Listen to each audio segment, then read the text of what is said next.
On behalf of the Student Council Organization of Brunswick Academy, we are presenting a gift to the school, which is a floor mopping system for our dirty floor. So, floor mopping system.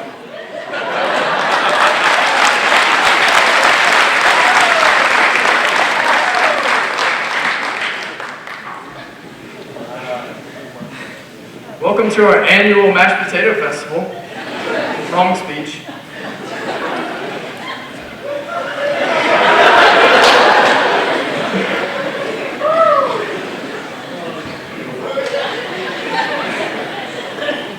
Members of the Board of Directors, venerated faculty, emotional parents, and cherished friends. My name is Lukas Curtis, but my friends like to call me the Juicy Luke. And somehow, I ended up being this year's valedictorian.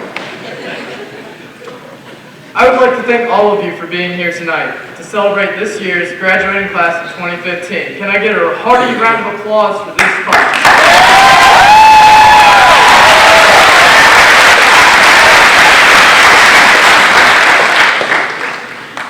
I was told to make this speech mostly serious.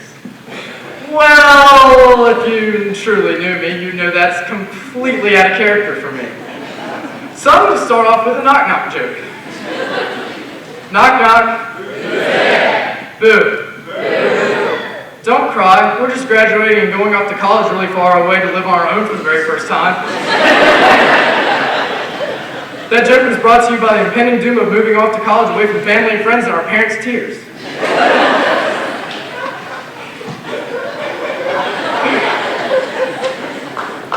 Truthfully, even though this transition that we're all about to go through sounds scary for us and our parents, it should also be exciting.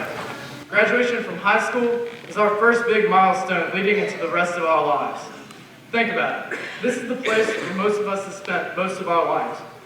We have grown here physically, mentally, and socially for so many years alongside each other. But now we have to say goodbye. If you look to your left and to your right, tell those dear friends of yours you love them, because chances are you'll never see them again.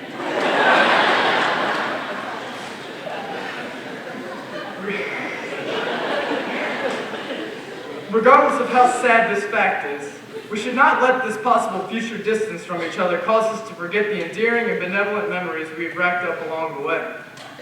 We will never forget a single verse of that Baby Shark song from lower school music. Thanks to Miss Williams. Baby shark, do do do do do shark. I'll cut out the rest.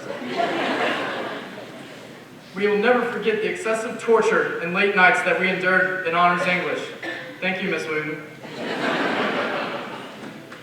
One thing most of us will forget are the valuable teachings of algebra and pre-calculus from Mrs. Lee and Mrs. Lynch.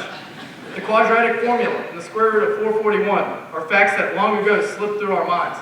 If you're wondering, by the way, they're negative b plus or minus the square root of b squared minus 4ac all over 2a and 21. For anyone who's played football all these years, we surely couldn't ever forget the feelings of anxiousness and nervousness inspired by the glow of those Friday night lights, that even the students watching on the sidelines will begin to miss too over time. Finally, how will we ever forget the incredible basketball stylings of Willie T as he took an Emilio recruit coast to coast for a layup. Good job, Willie T.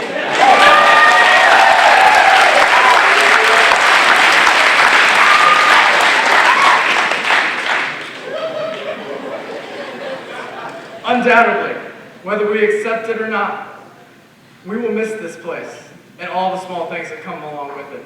Whether it's picking out what clothes you're going to go to school in to impress that special someone, or lacing up your shoes before you play a game.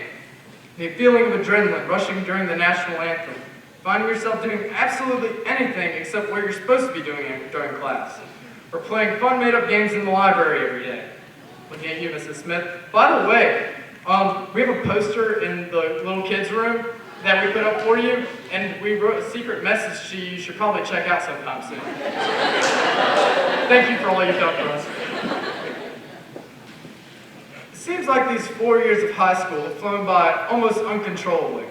The brevity of high school often makes me reflect on a quote by one of the greatest minds and philosophers of all time, Ferris Bueller. He once said, life moves pretty fast. If you don't stop and look around for a while, you could miss it.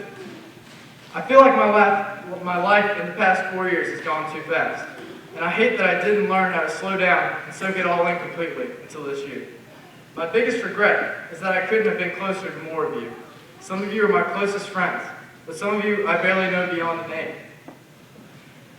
My advice to all of you is to try to make the very short time we have on this earth slow down.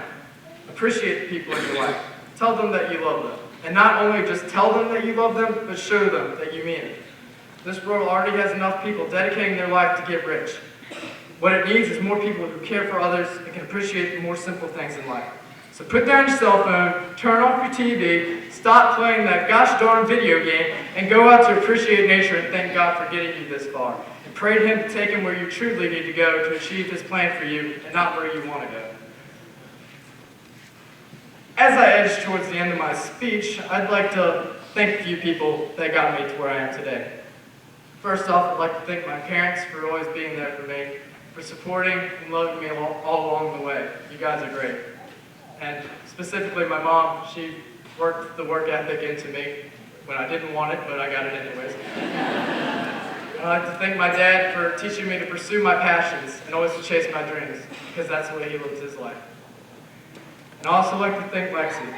She's been my biggest thing, my biggest motivator, and I love her to death. Thank you, Lexi.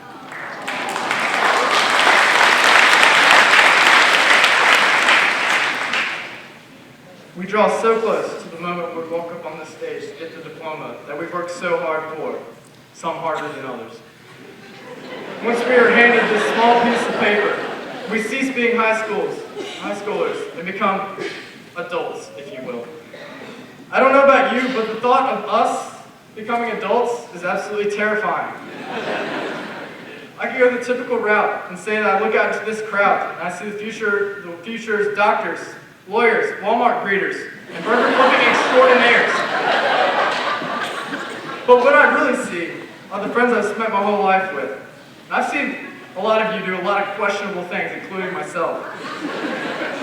And to know that we represent the next generation is enough reason for this man, Mr. Newsom, not to give us the diploma and let us go out to the real world. You're making a mistake.